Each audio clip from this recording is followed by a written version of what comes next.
So yeah, it's imperative that you know what's going on today. And definitely it's okay to be confused, just don't stay confused. So at any point during this orientation, you need some clarification on what I'm talking about here, open up your mic and come talk to me. Okay, let's proceed. All right, share the screen so you all are seeing what I'm seeing. Excellent. Okay, there we go. All right, let me know if you don't see my screen, but it looks like you guys are. All right, so welcome to the course. This is History 1302, Summer 2024, and away we go. So if you haven't noticed this folder, it was opened up today, the orientation folder. This is where you can, oops. Uh-oh, why are things going slow? There we go. So right here where it says join meeting here, after the recording is processed, this is where the recording will be located. Also, it'll be located in Pronto as well. I'll post it there. Here's the study guide. If you don't have it, open that up right now. And this is where you will take the exam. I'm going to close it for now and reopen it later after the exam, but it's all there for you, right? So let me know if you have any questions just about that process in itself. And the thing you want to be aware of is that there are 5 units, right? You should be able to see all those units. Only one is available to access. Notice this date here, July 16th. Pay attention to this. That due date, all that indicates is that when the assignments within Unit 1 will be applied to your current grade, right? So keep that in mind. It's not really a due date. I've opened up my courses where there are no due dates at all, right? Now, this is where you want to pay attention. If by July 16th, you have not earned a 60% or higher for your current grade, right? Unit 2 through 5 will remain closed, right? So pay attention to that. July 16th, if you don't earn a 60% or higher, these will remain closed. So when these units open up, pay attention to the dates that are posted here. July 23rd. On July 23rd, Unit 2 assignments will be applied to the current grade. And if you don't earn a 60% or higher by July 23rd, which will include all assignments in Unit 1, all assignments in Unit 2, then Units 2 through 5 will be closed to you, right? So do not put off assignments at all, right? It's okay if you miss an assignment here or there. Basically, my advice is as soon as you earn a 75 to 80% in Unit 1, then move on to Unit 2, right? In doing that, if you get some assignments completed in Unit 2 before July 23rd, that will increase your chances of maintaining a 60% or higher, right? And so on and so forth throughout the course, right? Does that make sense to everybody, right? So these due dates or these dates basically indicate that that is when the assignments within those folders will be applied to your current grade. And if you don't earn a 60% or higher, you'll be locked out of Units 2 through 5. We'll need to go back to Unit 1 and to complete them. If you wait until the Unit 4 date, just as an example, or let's say Unit 3, let's say as an example, July 30th, and you haven't done any of these assignments and any of these assignments, well, that's an indication that you are in the wrong place at the wrong time, right? You haven't regularly submitted your courses. And if it's possible, you'll need to go back to Unit 1 if there's available assignments there and complete those assignments. There'll also be some extra credit opportunities. I'll explain those in a little bit, but there'll be a folder here referred to as outside the textbook later on today. There's some extra credit opportunities that will be attributed towards Unit 1, right? So anything you earn in outside the textbook will be attributed to Unit 1. There's another extra credit opportunity that I'll talk about later in this session, right? Any questions so far? Let me know. Just turn on your mic. Okay, let's go to Unit 1. So in this unit, I've got the writing guidelines when preparing for written work posted here. They're not posted in the other ones, but I just wanted you to be aware of writing expectations. So let's go ahead and open that up. Make sure you're really aware of what is being said here, right? As an instructor, as an educator, I'm fully aware of AI. If you use AI, you are risking failing this course. Let me explain something. It is painfully obvious when a student uses AI. AI is going to use words that a typical introductory student is not going to use. They're going to it phrases things in a way. Even if you program it to phrase it as a freshman, it is obvious, right? And if I even have a suspicion, at the very least, you're going to earn a 0 on that assignment. No questions asked. If it is blatant and if it's continuous, you will be locked out of the course and you will need to drop the course on your own accord, right? Not trying to be a hard ass here, but the whole point of getting a college education is to engage with this incredibly important content. For me, this content is sacred. We're dealing with the dead.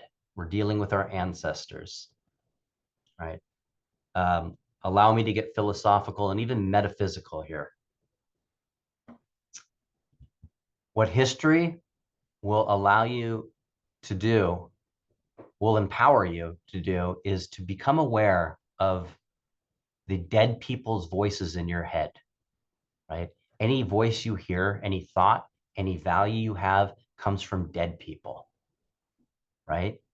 This is why it's sacred. You'll become aware of these voices, and some of those voices aren't nice voices, right? They are voices that are geared to separate you from other people, voices that subscribe you to economics, to exploitation, to racism, to warfare, to violence, right? That's all part of history.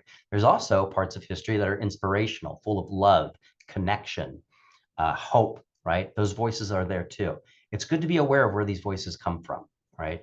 This is why it's important to engage in the material. So with that said, you've got the writing guidelines here. So, hey there, I'm grading your when I'm grading your written work, I'm looking for proof that you've actually learned something. To get a good grade, like an 80% or higher, you need to include specific examples from the stuff we've covered in class, right? So we don't have a classroom, it's an internet class, so stuff that is available within the units. So go through this and just be aware. I won't read this word for word, but basically what I am looking for is evidence of learning. What that means is you're using specific examples from the text. If you are using words that aren't your own, quote them. Explain where you got that quote. Attribute that quote, whether it's from me, what a lecture, or a textbook. Explain where you got that information. And then if you do quote, and you should quote, it demonstrates evidence of learning after all. Whenever you quote or paraphrase, you always want to follow it up immediately. The next sentence is to explain in your own words how that quote is relevant and aligned to the prompt that you're responding to, right? That's basically what is being said here. And to do that, what you see here is it gives you an example of key points, and I'll show you where to locate these. But each interactive book should have a bunch of should have these key points, right, in the interactive books. And again, I'll explain where that is in a little bit. But these key points are there to give you basically a framework of taking notes. So see if I can make it more bigger. No, I'm kidding. I know how to say words. Over here, Zoom. Where's the Zoom? Where's the Zoom at? I lost it. Is it in here? No.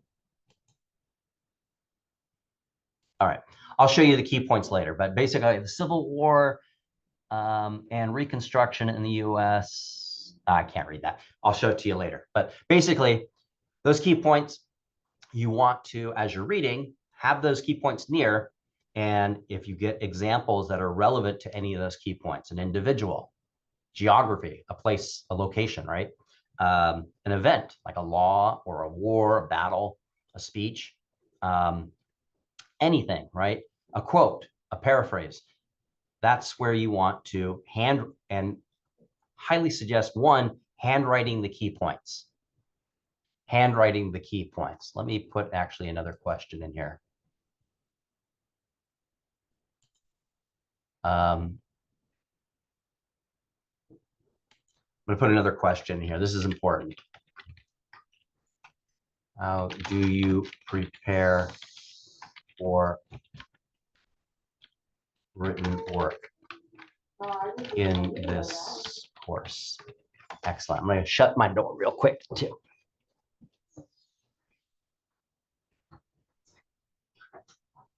Oh, no problems. Lola should be there. Okay. All right. Sorry about that. Okay, so how do you prepare for it? What I suggest, and a lot of students don't do this, but if you want to earn a high grade, this is a pretty effective tool. Handwrite those key points. It'll take you maybe 2 minutes. In doing that, now you are aware in your mind, in your body, what it is you're preparing for. If you just look at those key points, even if you read them carefully, it's just a bunch of words that you're not familiar with. I would be shocked if there's any student out there that is actually a history major and is inherently, essentially interested with this topic, right? I hope to change that at the end of this summer session. I hope you are all interested, but I get it. This is a check that you're doing. You're checking a box, right? So handwrite the key points and then handwrite your notes. It takes a little bit longer, but when you go to take these short answer assessments, which I'll show you in a little bit, it is timed. It's plenty of time if you're prepared, if you're familiar. Not that you've memorized this work. I'm not requiring anyone to memorize anything, but familiar with what it is you're reading, to an extent where when you are typing your responses, you can't upload documents in this course to anything.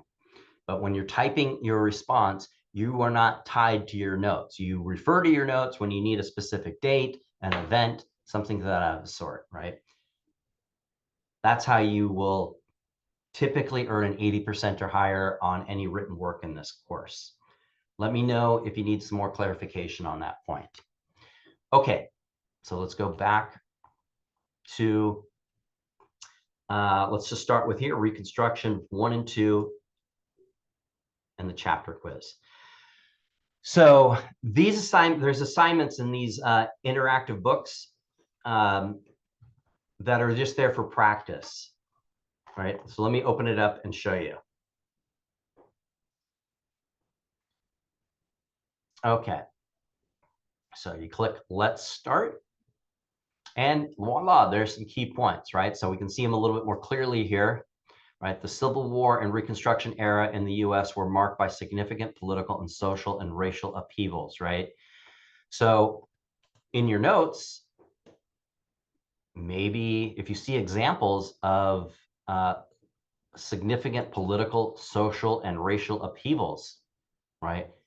Where individuals play a part in those political, social, racial upheavals. There's dates associated, events, laws, violence, right? Specific acts of violence, whatever the case may be. There's going to be specifics to that. That's what you want to quote or provide examples of, right? And then when you do that, follow it up with, in your own words, how that's relevant to whatever prompt might be asked of you that is associated with any of these key points, right? The prompts that you're going to respond to will not be these key points, but if you have thorough notes with examples, quotes from the assigned content and only the assigned content, do not go outside of this course I know I'm intimately aware of what is assigned here. I put the course together after all. So it's very easy for me to see if you are using outside content, right? So only use assigned content. So what do you do from here? Well, you just go down the menu. There's a video to watch. Make sure you have those key points handy and take notes as you're watching this video. Right here as well. And then the text. Sometimes it'll say course, right? I'm in the process of making sure it says text, but sometimes it'll just say course, right? And then go ahead and read with your key points handy and read through there. All right. Okay. And then this is what I was referring to. These assignments here, these are optional. And if you want to get basically extra credit for these, it's very minimal. So it's not going to hurt your grade if you don't do it. In fact, yeah, if you don't do it, it doesn't affect your grade at all.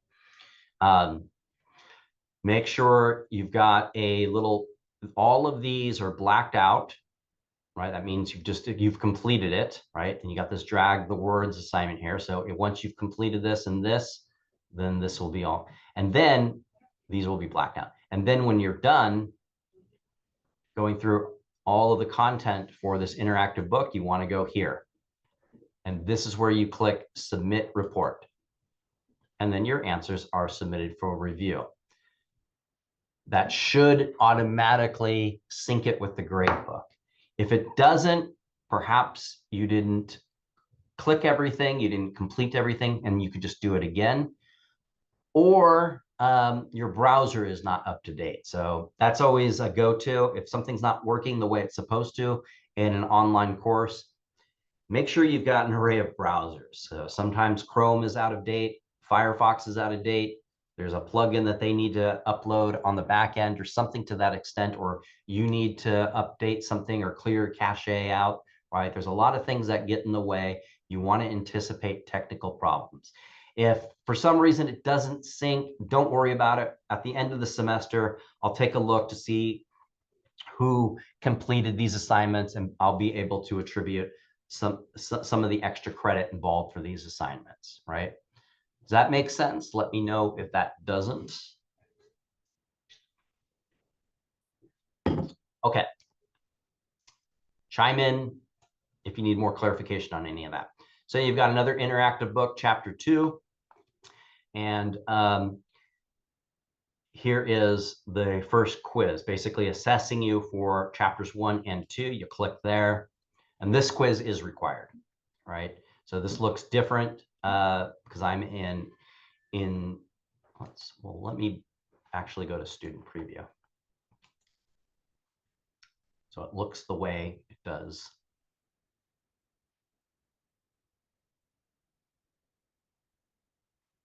Okay, so going back to reconstruction, click the quiz, start attempt, start timer. You got 20 minutes, and there's should be 2 attempts, but it says 3 attempts, so I'll allow 3 attempts. But if you see 2 attempts, that's basically what it's supposed to be, but we'll allow 3 attempts. I don't want to deny you guys additional enjoyment and pleasure. Okay, and then you just take the quiz as accordingly, all right? And once you're done, click whatever, click continue, and just keep going until you've obviously finished the quiz, right? And then you want to make sure you submit it. And oh my gosh, I didn't do that. And so for some reason, I want to get an F in this course. So I'm going to click submit, right? And then you can download that, close, but you should be able to see, yeah, it should post your grade right there. You got a 10%, so you can go ahead and take it again if you're dissatisfied with your score, right? Moving on to the second assignment within the Reconstructor Chapters folder. Wait, is there? Reconstruction quiz 716. Oops, that looks, I'll take that one out. That's not supposed to be there. Glad I'm doing this with you guys. Okay, and then there's this one right here, lecture on reconstruction. There's a professor from Cambridge University, Eric Foner, who's like the expert on reconstruction. It's going to talk about Reconstruction in the Constitution here. Very fascinating lecture, right? So this is an interactive book. Go ahead and launch. Let's start. And there's some key points there, right? So handwrite those out and then take notes accordingly so you have the specifics. When you take, let me just, and then basically you got the video lecture here. And then there's an interactive quiz in here, right? So you can take that quiz. You don't have to, but you can take it. You do need to watch it so you can prepare for the quiz and the short answer assessment. And then there's also below here a drag the words activity that can also get you extra credit, but you got to submit summary and submit. Again, do this. Make sure all of these have are all blackened out. Submit. And there you go. All right. And then it lets you know, but you have a limited attempt. So if you need to do it again, go ahead and do it again. All right. So going back to Reconstruction, there's a quiz to take here, just like similar to the same kind of quiz, but it's focused on the lecture, as I showed you before. And then you have the short answer assessment here. So you're going to click Start Attempt. Time limit, 80 minutes. All right, this is why you want to make sure you got your notes in order and you're very familiar with your notes. So click this. These are proctored, right? So do whatever it says to do. You are required to have a webcam for this, right? So if you don't, you need to purchase one and to make sure it works. You also need, this applies to the orientation exam as well. But it lets you know it's open book. Everything in this, you can use all the notes you want. Scratch paper, restroom, right? You go to the bathroom. You don't need to tell me I'm going to the bathroom, right? You got 80 minutes, so make it quick. If you're at a coffee shop, that's cool, or the library, that's fine. And if there's background noise, right? If you got a child screaming in the background, that might not be good for you, but it's not going to bother me, right? Okay, and there we go.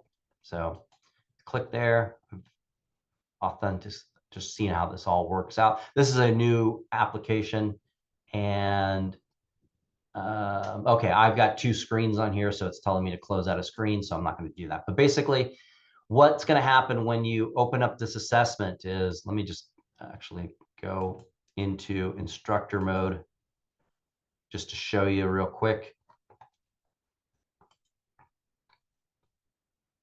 And if you guys want, in the limited time, I'm not going to keep it open for long, but since you're here, gives you, again, this is basically explaining what I was explaining to you earlier. Be specific, have examples, quote, follow up your quotes with your own words to explain how your quote is relevant to the prompt that you're responding to, right? So what are these prompts? Well, here's one right here, right? So how did the Reconstruction amendments reshape American history, right? So that's a pretty general prompt, right? What was the impact of the Supreme Court interpretation of the Reconstruction amendments, right? So you'll see a number of quotes like this. And you notice here, this you won't have access to, but since I'm in instructor mode, you see it. That is at best a 70% response, maybe even a high 60 response. There's very few, any specific examples in that, right? You're not, if you're just wanting to get a D or C in this class, be general as possible, but that's not the point here. You guys want to earn a B or an A in this course. Why? Because you're worth it, right? So express your self-worth by preparing, right? And that's where taking notes comes into play.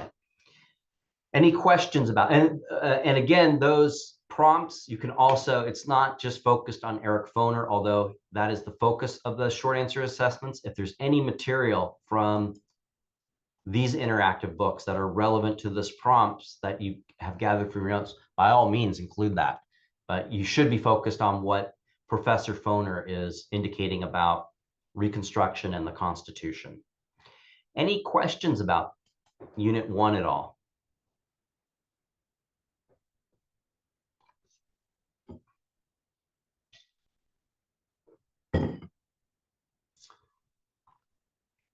Let me see. You guys see the study guide?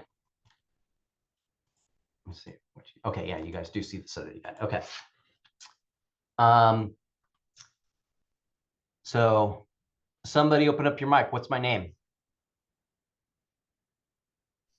Robert Kennedy. Hey, ding, ding, ding, ding, ding. Whoever that is, you get an A for the day. What's the best way to contact the instructor?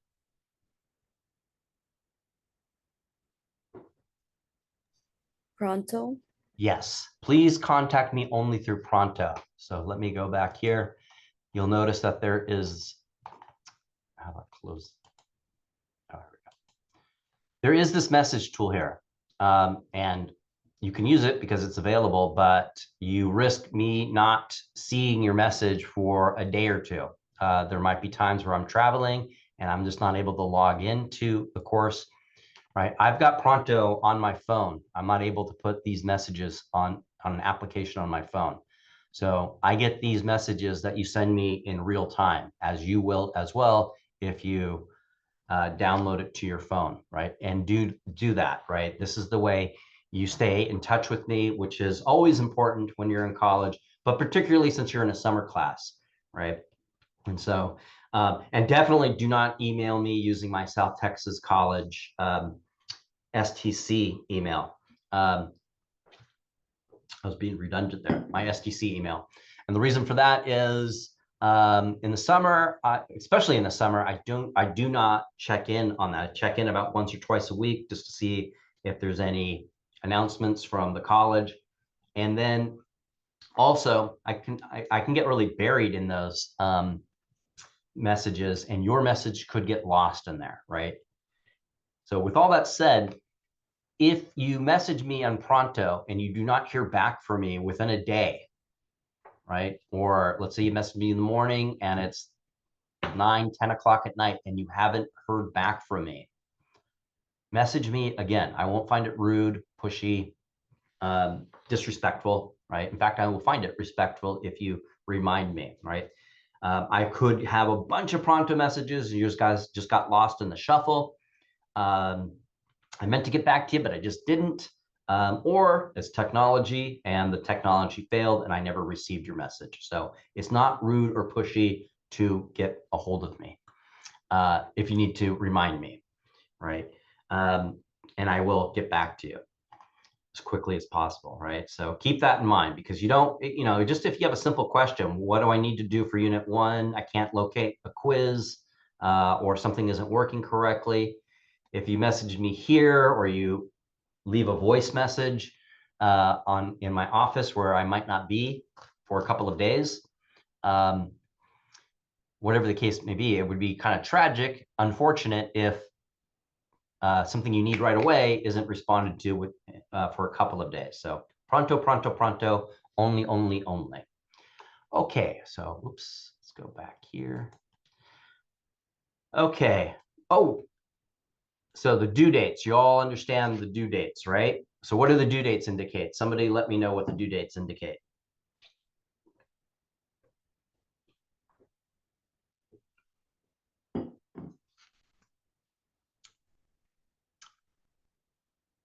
I'll wait.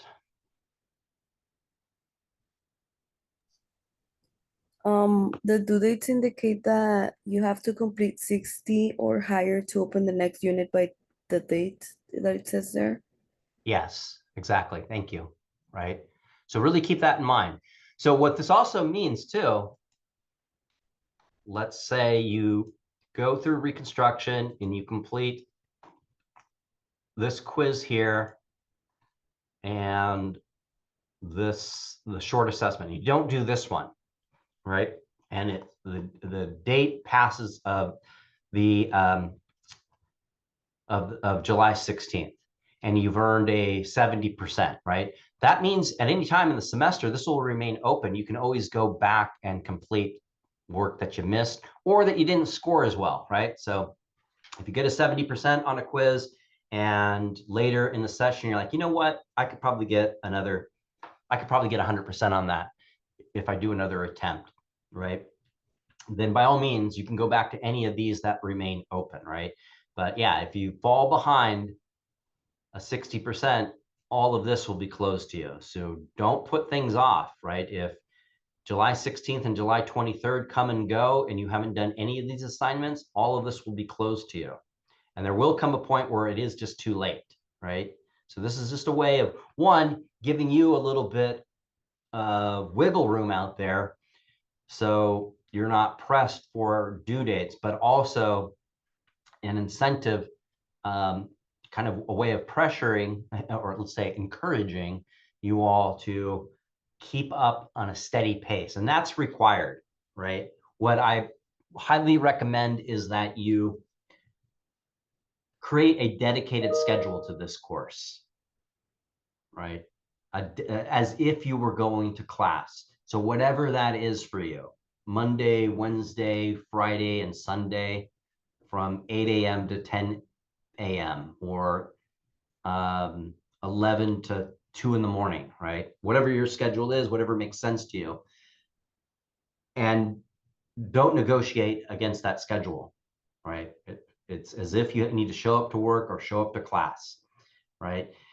Students that don't do that have a tendency to go, tomorrow I'll log in and do that, right? And it's, well, that's a recipe for failure. It's not only a recipe for failure, but it's a recipe for allowing stress, which is normal. If you feel stressed while you're taking this course, good. Mission accomplished, right? You should feel stressed, right? Stress isn't bad. Stress is healthy. If you lift weights, you know what I'm talking about. You stress your muscles when you lift weights. You wouldn't want to go work out and lift the little pink weights, 5-pounders, unless you need those, if that actually helps stress you, right? Because it would do nothing for you. So stress is basically working the muscle of your brain. Now, what you don't want to happen is stress moving into anxiety. Anxiety is where you get crippled. Anxiety is where you say to yourself, you have this silly voice in your head, saying, I can't do this. It's too hard. I'm full of anxiety, right? Well, that can be mitigated by making sure that you have a consistent schedule, that you're doing something not every single day, but on a regular basis, 3-4 times a week, a couple of hours at a time, where you sit down, you close out all of your tabs, and you focus on what is in front of you, right? And when you have a voice in your head saying, oh, check that Amazon order, ignore that voice, right? Or somebody, get your phone away from you, right? Tell people in your home, I'm going to class right now. Please respect me and don't bother me while I'm doing my homework. My education is very important to me, right? Explain that to people, right? And they will respect that, right? So let's see what else here. Are the quizzes and the drag word activities required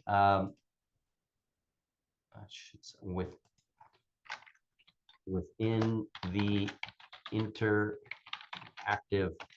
books? That's what that should say. And the answer to that, I'll just jump to the place. No, they're not required. They do offer a little bit of extra credit, and make sure you are submitting them correctly. If it's not working out, you might want to try them again in a different browser, or clear your cache, or do whatever you need to do to clear that all out. If it doesn't work out, don't worry. I'll go through at the end of the session and apply some extra credit for doing those assignments. They're just basically practice assignments with nominal extra credit. That can be helpful, right? It could mean the difference between earning a 79 and 80%. A 79 is a C and 80% is a B, right? So keep that in mind. How do you prepare for written work? My suggestion there is to handwrite the key points and handwrite your notes. If you type those out, you kind of lose the connection, right? There's something about writing, and it's something we've lost as a society. And this is why college can be not just stressful, but an anxious experience, because it's like, I'm not learning anything and I've got an exam and oh my gosh, right? Handwriting really helps with that. And again, this is not like high school. I'm not requiring you to memorize any dates. It's all open book. You can work with each other if you like. I don't know if you happen to know each other, that's fine, right? That's actually preferable. Then you're in conversation with each other. what is required to complete within the units. What's required to complete within the units? That meaning that is actually for your grade. And if you don't do it, it counts against your grade.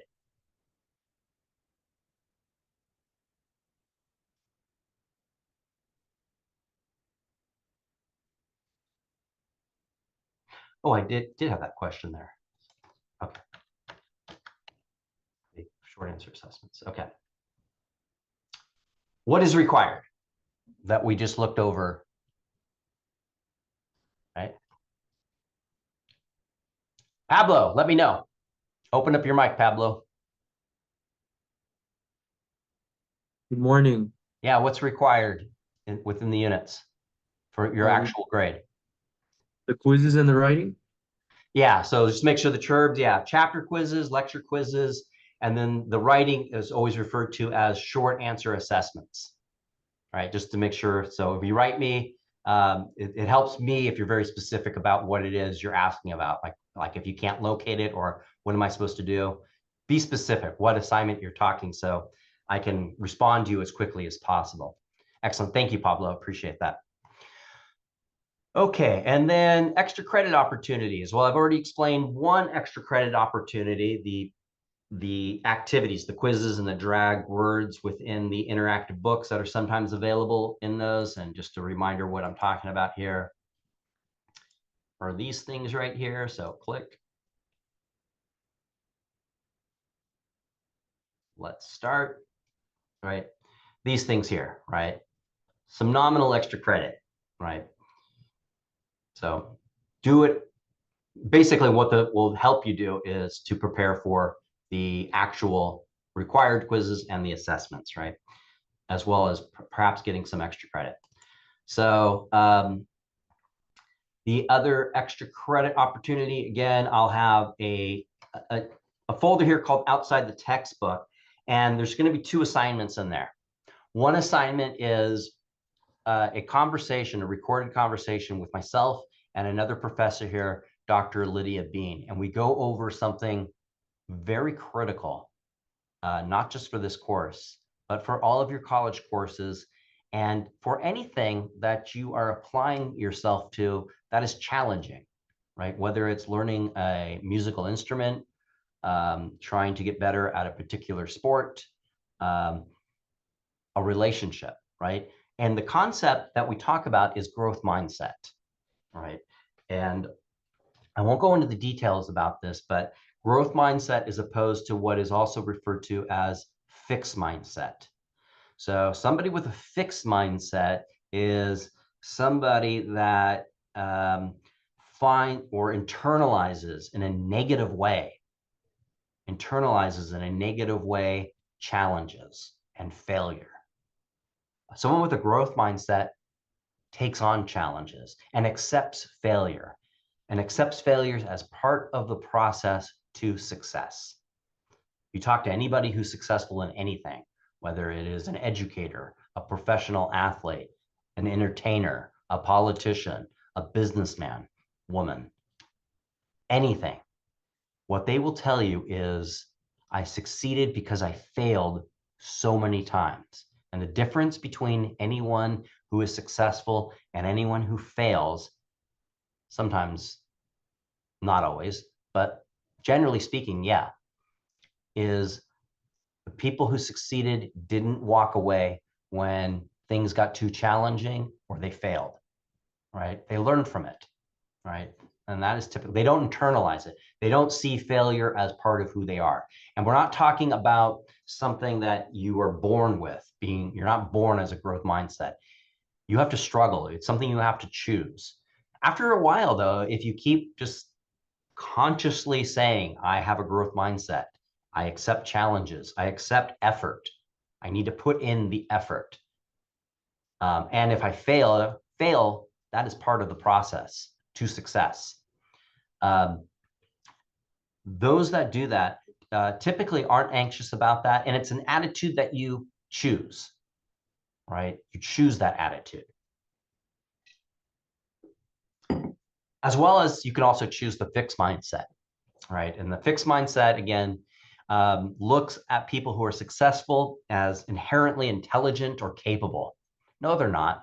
There's an occasional kind of annoying person out there, very rare, that is just naturally intelligent, that just gets things like that. Those people are rare, rare as diamonds, right?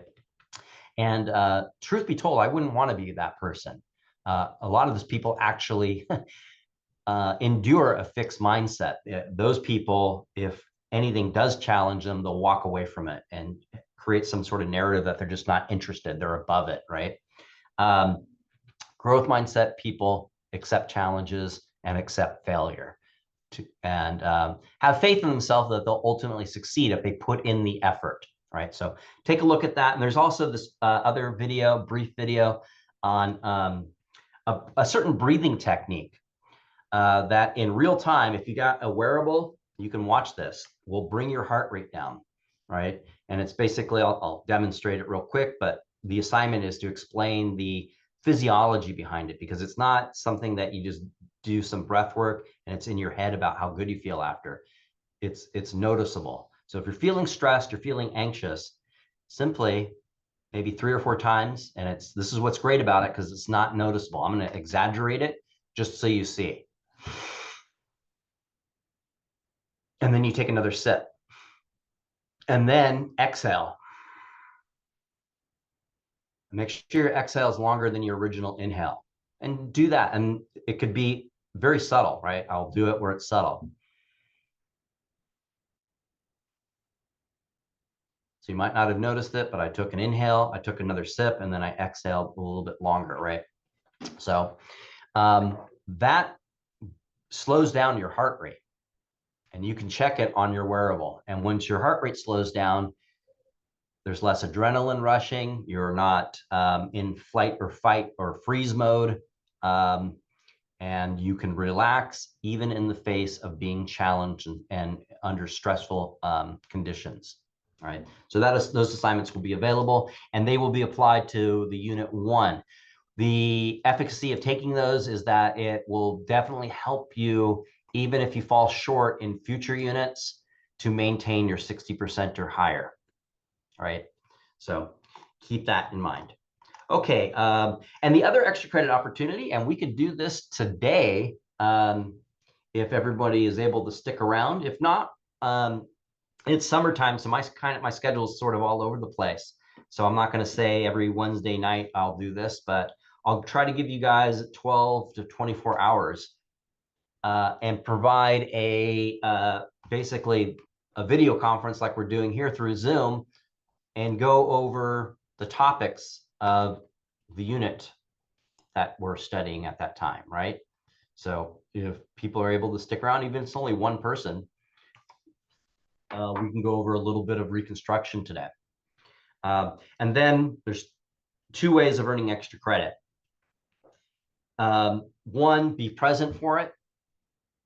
And 2, you'd be required to type up a summary within a couple of hours of that, right?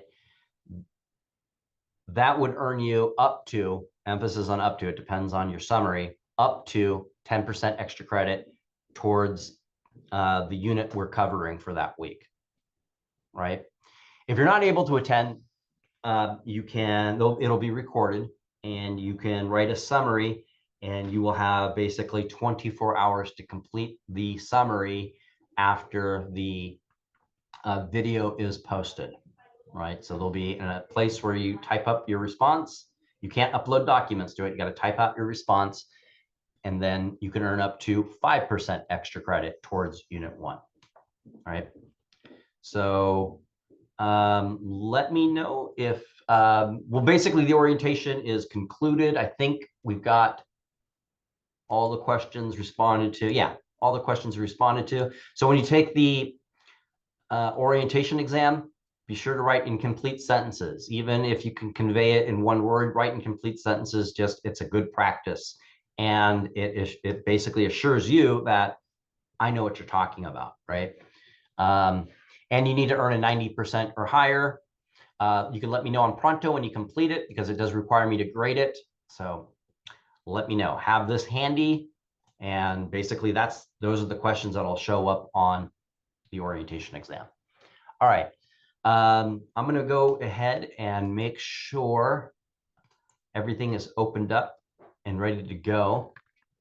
I'm going to go ahead and push stop share now. And I'm going to stop recording.